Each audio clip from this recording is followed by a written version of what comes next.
মন্ত্ৰীৰ কনভয়লৈ বটল কোনে দলিয়াইছিল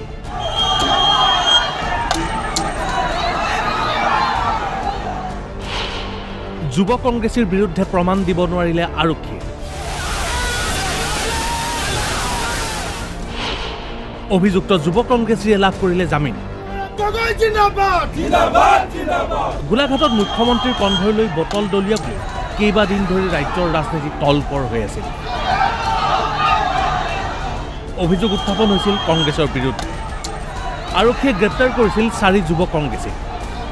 বৰ্তমান জামিন লাভ কৰি মুকলি আকাশৰ তললৈ আহিল অৰিন্দম বৰী ধন্তি ডেকা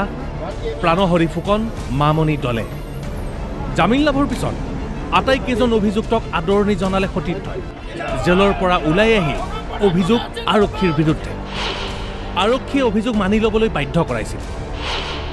আৰক্ষীৰ বিৰুদ্ধে ভয় ভাবুকি দিয়াৰ অভিযোগ মোক বহুত ধমকি দিছে বহুত ভুৱা গোচৰ দিছে মোক বহুত ভাবুকি দিছে সেই কাৰণে মই ভয়ত হৈ কাঢ়ি দিলোঁ পটকলে কিন্তু মই বটল দলিওৱা নাছিলোঁ আৰু কোনে দলিয়াইছিলে মই দেখিও নাই পোৱা এইটো সম্পূৰ্ণ অন্যায় হৈছে এইবাৰ জুচ এখন হ'ব গৌৰৱ গগৈ নেতৃত্বত জুচ এখন হ'ব গতিকে অন্যায় অত্যাচাৰৰ বিৰুদ্ধে জুচ এখন হ'ব শাসকীয় চৰকাৰে আমাক এনেধৰণে দমন কৰিব বিচাৰিছে যে আগন্তুক দিনত এনেধৰণে যুৱকসকল ওলাই নাহে কিন্তু আমি ইয়াৰ দ্বাৰা আমি সকীয়াই দিব বিচাৰিছোঁ যে আগন্তুক আমি আৰু হাজাৰবাৰ জেললৈ যাবলৈ সাজু আছোঁ আচলতে গণতন্ত্ৰ জয় বুলি ক'ব লাগিব ন্যায়পালিকাক ধন্যবাদ দিছোঁ আচলতে তেওঁলোকে যিটো এভিডেন্স আচলতে তেওঁলোকে দিবই নোৱাৰিলে যে বটল প্ৰসংগত কৰিছিলে তেওঁলোকে প্ৰমাণ দিব নোৱাৰিলে আচলতে 4জন যুৱ কংগ্ৰেছীৰ মতে এয়া হেনো এক ষড়যন্ত্ৰ তেন্তে মুখ্যমন্ত্ৰীৰ কনভয় বুলি